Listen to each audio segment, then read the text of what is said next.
Days passed. My ass was still stuck in the canvas. I had missed Woodstock, wondering how it all went down, feeling sorry for myself.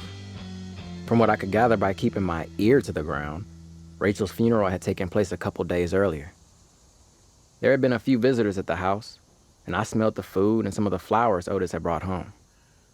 Funny, some of my senses seemed to be heightened, like smell and hearing. Thing was, I was no longer hungry or thirsty, and never needed to go to the bathroom. Not to mention, August is a pretty hot month here, but since dying, I didn't really feel too warm or cold. I was pondering these and other life-after-death questions when I heard Otis's truck pull into the driveway. He'd been gone all morning. Just a minute or so later, another vehicle arrived. It was Chief Henry. Afternoon, Otis. Hey, Chief. How you doing? It's hard, Chief. I've just cleared out most of the stuff from Rachel's gallery, locked it up.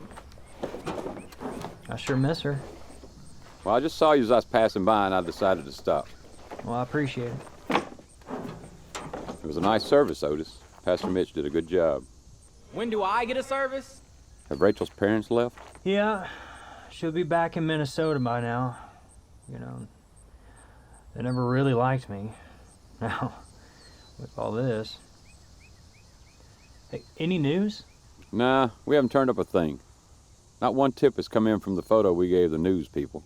A few folks in town called to say they saw the man in the diner talking to Rachel.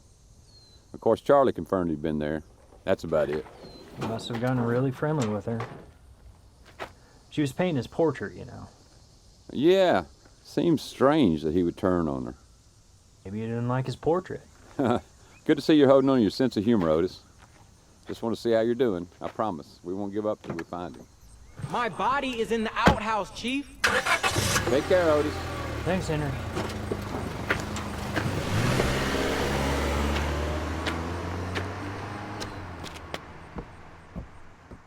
A few minutes later, I heard Otis coming up the stairs. He entered the studio with an armload of Rachel's paintings wrapped in a blanket. He stacked them upright against the wall, then left the room. As if she had planned it, the top corner of the blanket dropped, revealing her beautiful self-portrait. She was staring straight at me. Hi, Rachel. Are you in there? I was hoping for my sake that you might have ended up in my kind of scene. You know, stuck in your own portrait. Guess you flew off to heaven before it knew you were gone. Look, if there's any way you can hear me, I'm sorry about what happened. I've had a lot of time to lay back and think. Spiritually, in my head, I know if we'd never met, you'd still be alive. We'd both be. Dig? Don't get me wrong, I'm not sorry we met. Just sorry that it led to this. As I finished my awkward apology, I became aware of something very odd. I'll be damned. I was standing. I tried to take a step forward, but fell flat on my face. My feet were still stuck to the canvas. This created quite the illusion for Otis when he came back in the room. Of course, he couldn't see me. Only the portrait, which still anchored to my feet, was now standing upright, seemingly on its own. I rebuke thee! I tried to get back up, which caused the portrait to wobble a bit toward Otis. It freaked him out. He dropped everything and ran. Ha! How's that for coming on strong? I think I just haunted your husband.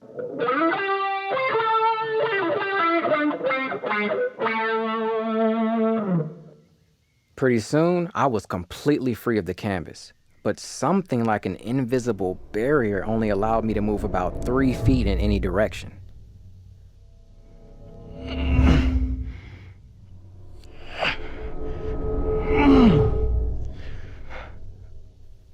I was still a prisoner, but it was clear that my freedom was expanding with each passing day. Most nights, I had one-sided conversations with Rachel's portrait. It helped keep my head straight. Whew, glad I'm finally free of that canvas. Though it may take a while before I get back to Mississippi. Wish I could play my guitar. Ha! I can move the strings. Look, Rachel, I can strum it.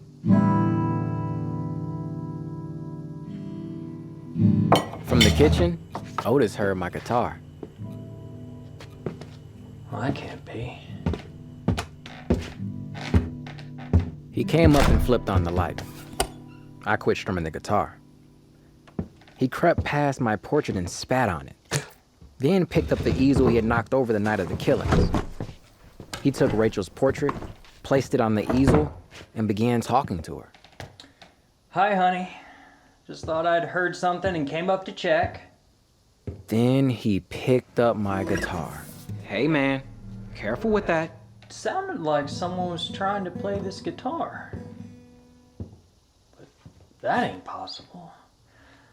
'Cause that son of a bitch is dead. No. That son of a bitch No. is dead. No. Dead. Hey. Dead! You've gone too far now. Killing me is one thing, but nobody messes with Betty Jean. You ain't getting no pity here. No, sir. I'm gonna haunt your ugly ass until you either confess or go insane.